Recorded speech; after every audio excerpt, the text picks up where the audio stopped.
You're listening to the GameChangers Blueprint, an optimal living interview with Robin Sharma and Brian Johnson.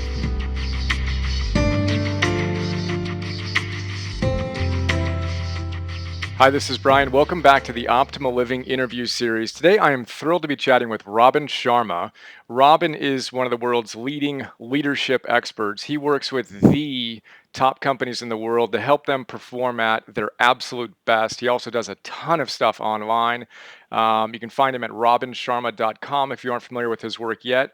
I was first introduced to Robin when I picked up The Greatness Guide, finished it in one read. The thing is just awesome and packed with wisdom. Somehow we connected, and I wound up buying copies of that book for everyone on our team and a bunch of friends.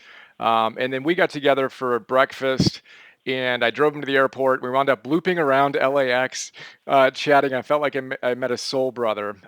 One of my deepest influences and inspirations, and he wrote, just so you know, the other books, The Greatness Guide, The Monk Who Sold His Ferrari, awesome fable about fulfilling your dreams and reaching your destiny. If you haven't read that yet, check it out. And then his most recent book, The Leader Who Had No Title. All are awesome. Robin, I appreciate you taking the time and just being who you are and doing the work you do. Wonderful to reconnect, Brian. Congratulations on all the great things you're doing in the world. Thank you. The fun has just begun, and I'm excited to talk about, let's just go straight there, greatness. So in your books, you come back to a number of themes again and again, and you talk a lot about greatness.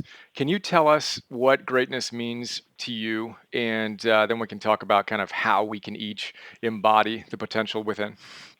Well, I think, I know we need to be inspirational and high energy and tactical, but I think one of the greatest sadnesses of life is we're born into this greatness. We're born into this genius. And what that means to me is each of us has this incredible glory within us. We have fearlessness. We're born into fantastic health in many ways. We're born into creativity. We're born into a connection to our talents. But as we leave the perfection of early childhood, those around us start to pull the wool over our eyes, to borrow a line from the Matrix.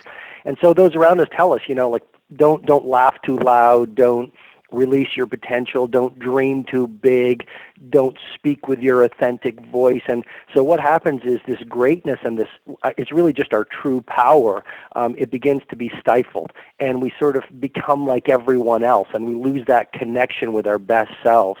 And then we actually resign ourselves to average, and we think that, the Elon Musks and the Ludwig van Beethovens and the great ones are somehow cut from a different cloth, which just isn't true. Each of us can do amazing things with our lives in our own unique way if we start to own that greatness or that true power within us. Just that starting point again. It's such an awesome theme throughout your books. Is greatness is not reserved to the few; it's within you. Now let's tap into it. Before we jump into the greatness, I want to connect that to leadership. So greatness and leadership are two super powerful themes in your work. Can you describe leadership for us and how that parallels greatness? Well, as you mentioned, I've written a whole book called The Leader Who Had No Title, which contains my philosophy. Summarized in a line, it's anyone can lead without a title. The old model of leadership, Brian, is, only prime ministers, presidents, billionaires, people at the top of an organization are leaders, and everyone just has to follow. And, I believe we're now in Leadership 2.0. The whole idea of there's been a democratization of leadership.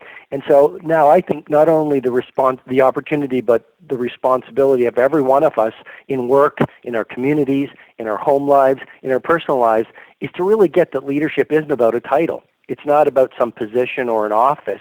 It's a mindset. And one of the best examples I can give to you, a couple of summers ago, I was in Johannesburg, and I went into the airport, and I went into the men's room, and, I hear this booming voice, "Welcome to my office." And here was this South African janitor who really worked like Picasso painted. His eyes sparkled. He felt he was an ambassador for South Africa. He was warm. His office was impeccable. And to me, that's really what a leader without a title is. It's basically no matter what you do in the world, understand that your work is an opportunity to serve people, to wow people, to grow as a human being, and all work has dignity to it. That's amazing. So I'd love to look at some of the ways that we cultivate that within, we discover, cultivate, and then really shine and express it. So much of your work comes back to the power of our mind and our thoughts. And I love the intensity with which you communicate the importance of this. Can you talk to us about why it's so important to master our minds and some tips on how to do it? Well, I think the fundamental thing is your outer life never rises any higher than your self-belief and your identity.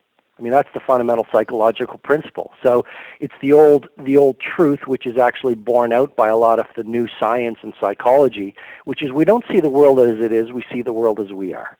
And I'll repeat it again because I think it's so important. We don't see the world as it truly is, we see the world as we are. We see everything, to use Joseph Campbell's wonderful idea, the stained glass window, but we see everything through our own stained glass window of our thoughts and our beliefs. And it's such a seduction and a hypnosis that, we go out in the world and we have a fight with a loved one or a difficult client, or, we stumble because a project doesn't work, or we get heartbroken and we blame it on the world without realizing it really is our belief system that is causing us to feel a certain way and behave in a certain way. And it's such a simple truth, but when you start to look at your own beliefs, you look your own stained glass window, when you clean up your own heart so that you start to forgive the unforgiven, so you start to clean up your mind to release the toxicity of fear so you feel bravery, then obviously you go out in the world and you see a fundamentally different world. You don't see problems, you see possibilities. You don't see negative people, you see human beings doing the best that they can do. You don't see, terror, you see opportunity. So the starting point really is understanding that we are creating our world. It's not about metaphysics, although I believe in metaphysics, borne out by quantum physics. It's simple. It's simply remembering that our outer behavior reflect our deepest beliefs. And our deepest beliefs are picked up from our mom, our dad, our teachers, society, our peers, etc. And once you start to look at that, it's totally a game changer. Okay, so I want to talk more about identity and self-image, which is a theme that a lot of our members come back to often. And I forgot to mention that Robin and I are in the documentary on Joseph Campbell called Finding Joe. If you haven't checked that out yet, I think you'll love it. All about the hero's journey. And Robin is, of course, awesome in that. And let's go back to identity. So identity and self-image. Uh, how do we cultivate a stronger identity and a stronger self-image? What are some practical things we can think about? Well, practical things to think about is simply the idea that there are no extra people on the planet today. Practical things to think about is, even if you're a janitor in a men's room, in a washroom in Johannesburg, or even if you're a street sweeper, there's an opportunity there. There's dignity there. There's the chance for you to say, you know what, I'm going to do a beautiful job. I'm going to inspire every person I encounter today so I leave them better than I found them. I'm going to do what's right, not because there's applause and people watching, but because it raises my own self-identity. And then if you're looking for the tactics to rewire your thinking, I mean, your people are smart. You're smart. You know all of these. It's the fundamentals. Number one, getting your words right. Shifting from victim speak. Like, you hear victim speaking every day. I hate this job. I'm sick of this customer. I can't do this. Or they say to you, please don't forget versus please remember to bring home the milk or the bread. So shifting from victim speak to leadership language. Leaders without titles totally get that the words you use affect your identity. They affect your mindset. They frame a context for the way you're seeing adversity into opportunity. They affect your energy. So number one, get your words right. Understand that the words you use each day are unbelievably powerful, not only for your mindset, but for other people's mindset. Secondly, the importance of your conversations. I mean, you become your conversations. I wrote that in the Greatness Guide. Anyone who's interested in what we're sharing about would love the Greatness Guide. And thank you for your generous words on it. But, if you're the smartest person on your street, maybe today is the time to find a new street. If you're the most optimistic person in your community, maybe it's time to move to a new community. If you are the fastest, bravest, most optimizing person in your social circle, maybe you'll have the guts today to find an even better social circle. So number two, it's your community and conversations. Number three, learning. I mean, we live in a world addicted to distraction, right? Like people are busy being busy watching kittens on YouTube. The game-changing move is falling in love with learning, like outlearn everyone around you. Go to the conferences every quarter. Invest in Brian Johnston's programs. Invest in the audiobooks. Pour your income into learning, and you double and triple your income and impact. We could keep on going on. What else could I say? Get into amazing physical fitness. The Spartan warriors, what did they say? He who sweats more in training, bleeds less in war. So start your day, the first 20 minutes. I can run through my 20-20-20 formula. It's become pretty famous across the world. But the first 20 minutes of your day, intense exercise is another game changer. Why? Because you release BDNF, brain-derived neurotrophic factor.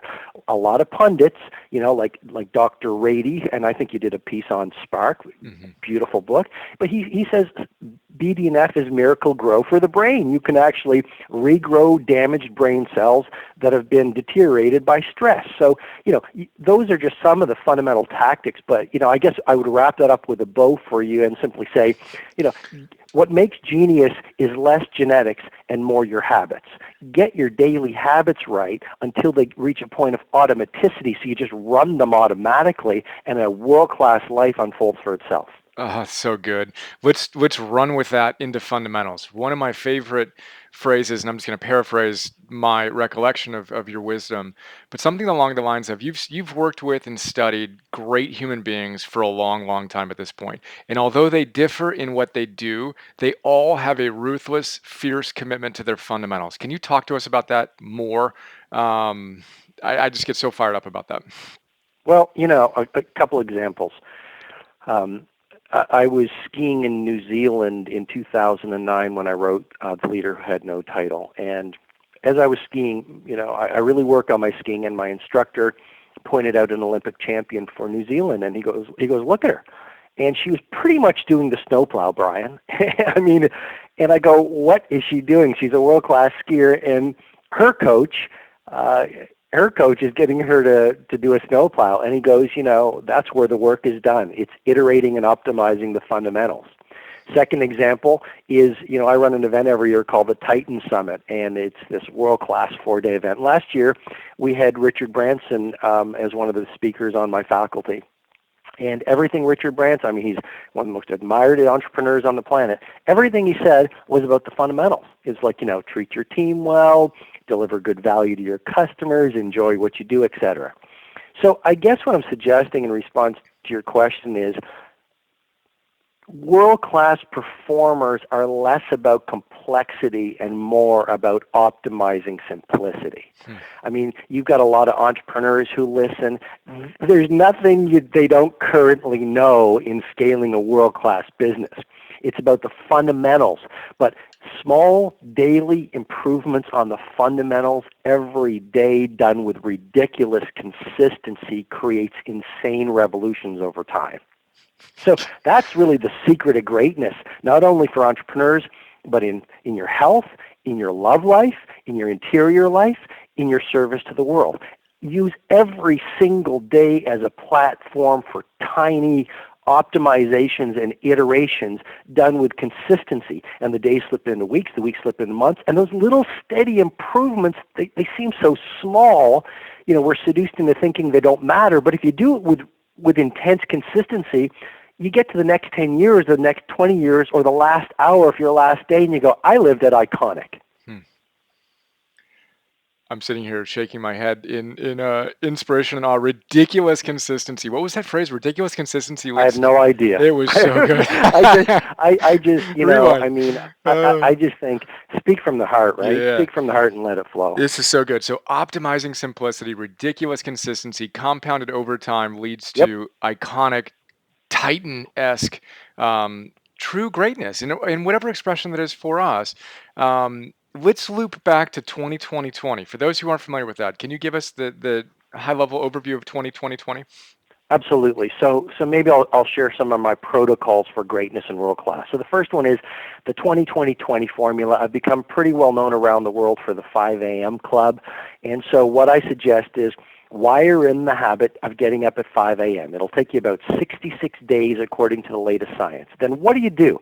Simple.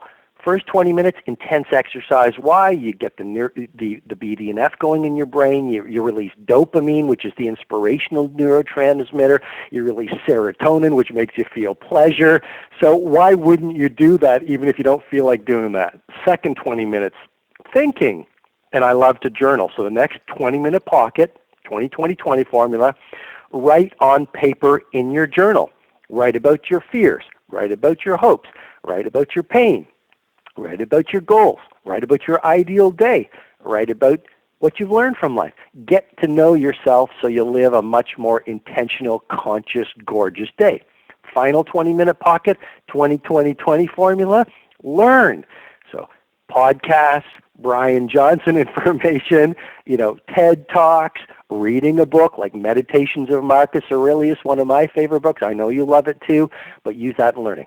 If you give yourself the gift of those first 60 minutes of glory, I would lovingly, encouragingly ask your many listeners from across the planet, trust me on this. Millions of people have used the 20-20 formula, and it changes not only your days, but you get this momentum. Your life begins to change. Your mindset begins to change. Your energy changes. Your results and execution begins to change. Oh, so good. You want me to share some more tactics? Yes, please. The second, the 90-91 rule. The first 90 minutes of your workday for your next 90 days, singularly focused on your single biggest opportunity to change the game within your company and within your industry. What do most people do? Average performers, they chit-chat, they surf the internet, they use their finest hour for their least leverage activities. The 90-91 rule, first 90 minutes of your workday for the next 90 days, schedule it so it gets done, focused on your single biggest project or opportunity. Third thing I'd simply share would be the 60-10 method. 60-10 method. And this is simply, science has shown us that the best producers, the uber productive performers, they don't work in a linear way. They don't go, let me work from 9 o'clock to 10 o'clock. That actually depletes your productivity and your focus. What you want to be doing is 60-minute intense bursts of monomaniacal focus and production, and then go for a walk for 10 minutes or meditate for 10 minutes, and then do another cycle. And I'm going to be a little bit challenging and disruptive, but if you do that, then working for 4 hours a day is pretty much all you need to do. Then after that, do what I do. Hop on your mountain bike and go for a ride. I want to go back to the 90-91 rule? Is that how you described it? The 90-91 rule. So you got 90 minutes, and the one is the one most important. Am I missing something in between? I just want to make sure I get this. Yeah. No. I'm sorry if I didn't. 90-91 clearly. rule. Okay, got it. Cool. The first 90 minutes. Yep. For the next 90 days. Got it. Monomaniacally focused on the single biggest project. Because I guess what I was suggesting behind that is the secret to genius is simplicity. Yep. Focusing on one thing versus what most of us do. We're addicted to distraction. We try to do all these great opportunities, so we're average at many things. That's so good. Okay, cool. I just wanted to make sure that I and our listeners got it. 90-91 rule. Number one biggest project. It's a big thing that we talk about. Deep work, deep focus, get rid of the distractions. Got it. This is so good. And then the 60-10, kind of a Jim Lohr style, making waves, right? Of being intensely on and then recover, rest. And as you said, I interviewed Stephen Kotler, The Rise of Superman, and he was talking about getting in flow and how expensive of a state it is. We want to be there, but that's expensive, right? We've got to recover if we want to be able to maintain that level of intensity. So I love the 60-10. And then I want to go back to your 5 a.m. club, which was one of the things I wanted to make sure we talked about. You inspired me to get up before 5 a.m. every morning. Talk to us about why that's so important. And then I also want to talk about how. And what practices people need to bake into their lives in the PM in order to make that an effortless transition. Sure. Well, I think all of us are busy. The world has never been so complex. I mean, that's all just obvious. And so here's the quote unquote magic behind the 5 a.m. club. the time between 5 a.m. and 8 a.m. is still the quietest, least distracted time in the world. So, there's a lot of competition in the world, but yet most people will never get up at 5 a.m. And so you get up at 5, there's still not a lot of traffic. People are still not firing off emails at you.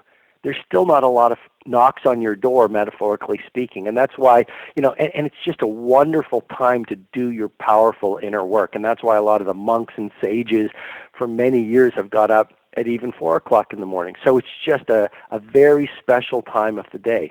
And if you give yourself that gift of those 60 minutes, then what happens? What happens is you actually get that 60 minutes to prime yourself. So you're not chasing after your day. You've actually centered your mindset, centered your emotional life, centered your physical life, and centered your spiritual life. So your day is a fundamentally different day. Yep, and it's you say it in a different way, and the leader who had no title, but I like to say it's hard to have a bad day when you start off like that, and put positively, you create that momentum that over time compounded, as we discussed, is huge. What tips do you have for people? Obviously, it starts with a commitment of I'm going to do this, but what tips do you have to shift if they're currently on the other end of the spectrum? What do you recommend? What did you do when you started building this practice, or that you've counseled, however many people you've worked with on this? Absolutely. Well, so let's go to some of the research. University College of London relatively recently found that it takes not 21 days to install a new habit, but it takes 66 days to reach the point of what they call automaticity. That's a game-changing insight. Why do a lot of the books we read don't work? Why do a lot of the rituals we try to install don't get installed? It's because we don't stay with it for 66 days. Second thing I would say is simply this. All change is hard at first, messy in the middle, and gorgeous at the end. I'll repeat it again because I think that's been very helpful to so many of our clients. All change is hard at first, messy in the middle, and gorgeous at the end. So if it's not disruptive and messy and scary and uncomfortable at the beginning, it's not real change. So with that understanding, as you try to install the 5 a.m. Club, just get it, that the next 66 days will be uncomfortable, messy, confusing, and that's simply because you're dismantling old mindsets, old habits, old neural pathways, and over time you're going to get to a place with practice, consistency, patience, grit, 66 days, where it will then be easier to get up at 5 a.m. than not to get up at 5 a.m. Yep. And then other quick tips would simply be, make sure you do get enough sleep. So 5 a.m. Club is not about sleep deprivation. It's about getting into bed a little bit earlier. And actually, there's a lot of science saying that what we do between 11 and 12 is pretty toxic. Like it's news, it's often alcohol, it's junk food. So getting into bed a little bit earlier will bring good things into your life. And then a very sort of, it sounds a little silly, but it's worked so well for me. I take my alarm clock next to my bed, and I actually put it 45 minutes ahead of the actual time. And Brian, I don't know why it works, but I get up and I go, oh, it's 5:45 or 6:15 or whatever it is, and it's actually 5 a.m., but I get out of bed. And final thing, just because I love you, few things will allow you to get up earlier than getting into professional athlete physical condition.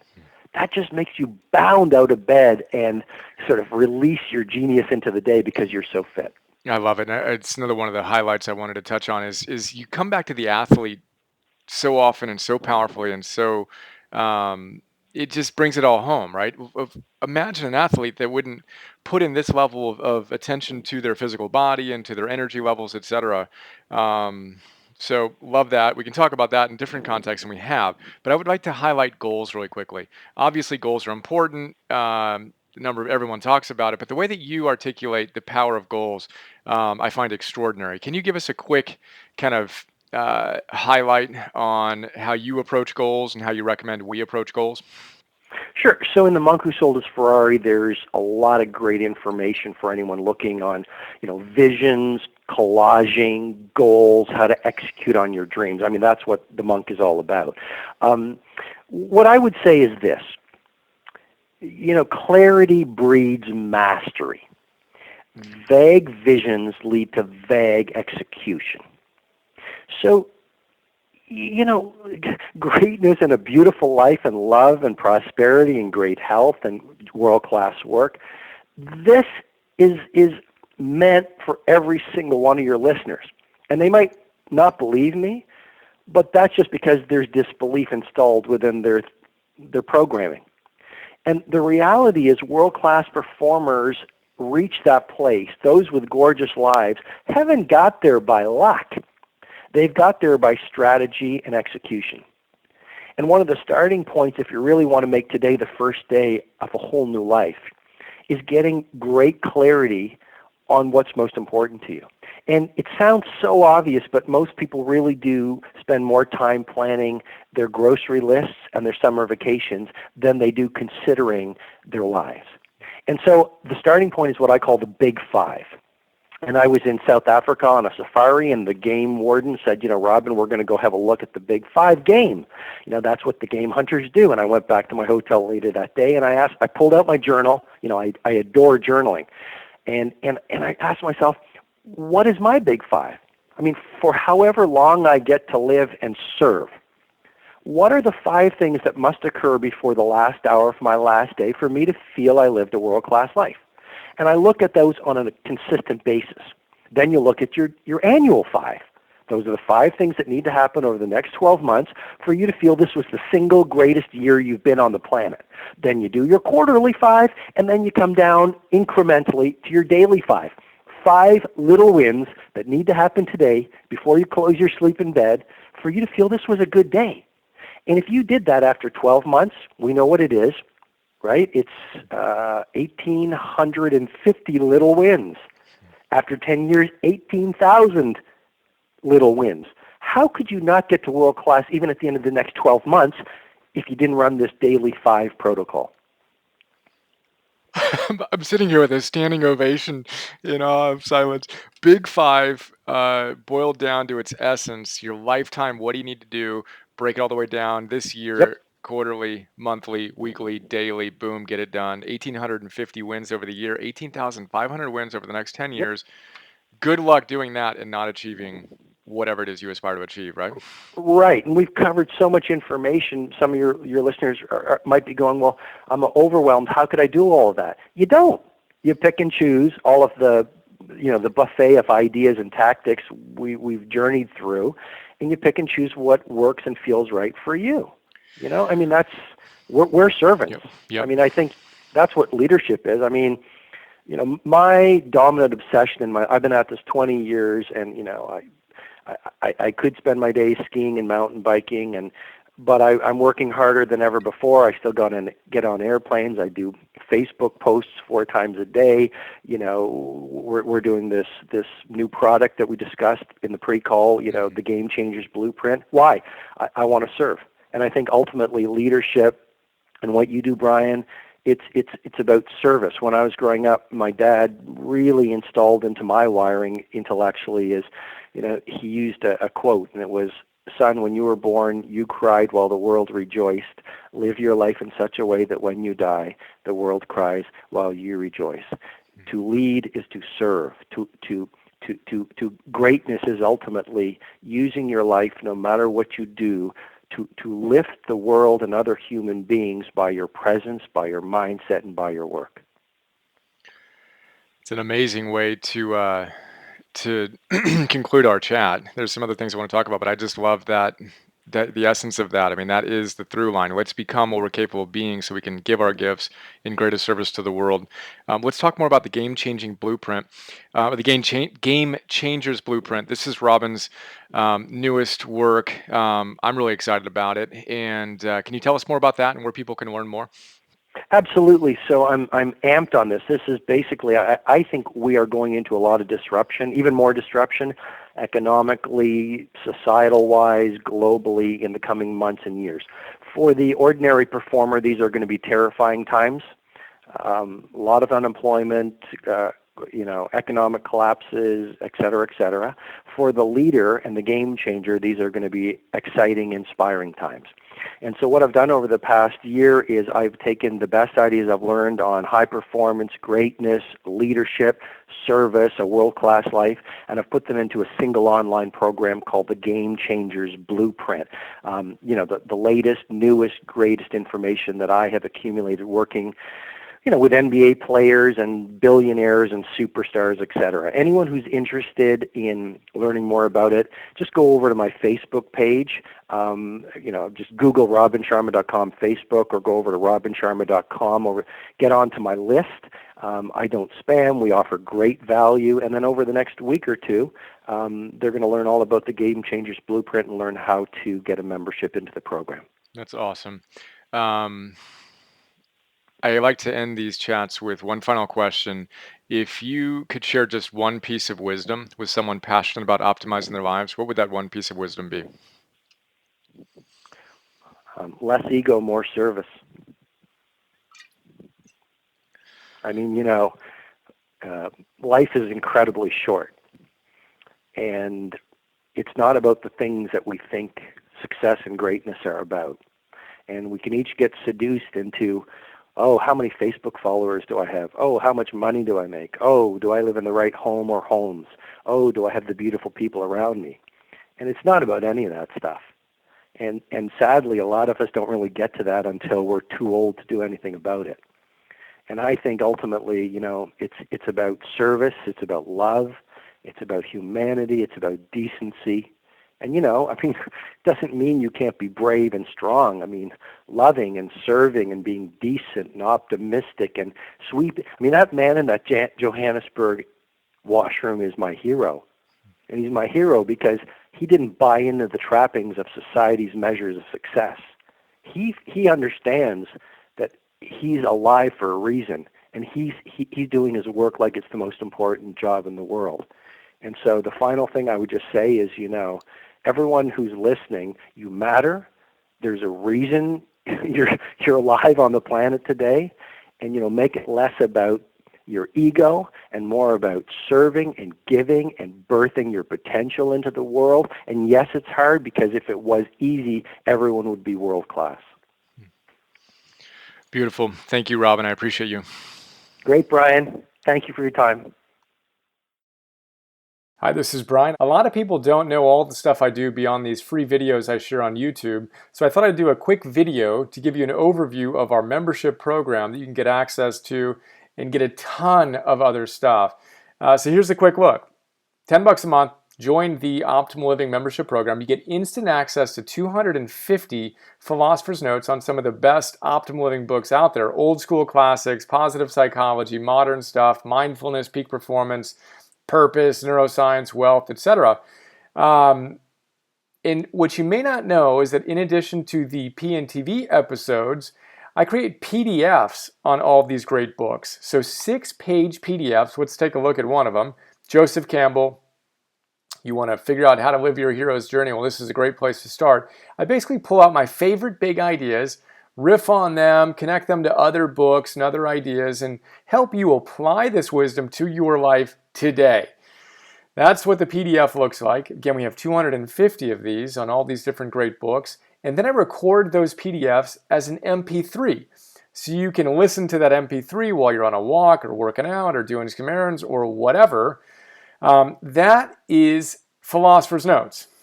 A lot going on there. And then in addition to Philosopher's Notes, you get access to Optimal Living classes, Optimal Living 101. Idea here is that all those great teachers come back to the same big ideas again and again and again. I distill those ideas into classes. Super practical, fun, inspiring classes ranging from Habits 101, Confidence 101, Getting Stuff Done 101, Meditation 101, instant access to all those classes. And then future classes include Relationships 101, Energy 101, Purpose 101, Business, Goals, etc. Those are our full-length classes. And then I create micro classes, 2 to 3 to 5 minute little bursts of wisdom on my favorite great ideas from these great books across the domains that you want to optimize in your life. So we have dozens of these so far. I create 50 new micro classes every month and 10 new Philosopher's Notes every month for $10 a month. So we're blessed to have thousands of members who are enjoying the program and sharing some incredibly kind words with us. And super simple, $10 a month, cancel anytime. Would be honored to be a bigger part of your life. And I appreciate your support. And here's to optimizing and actualizing.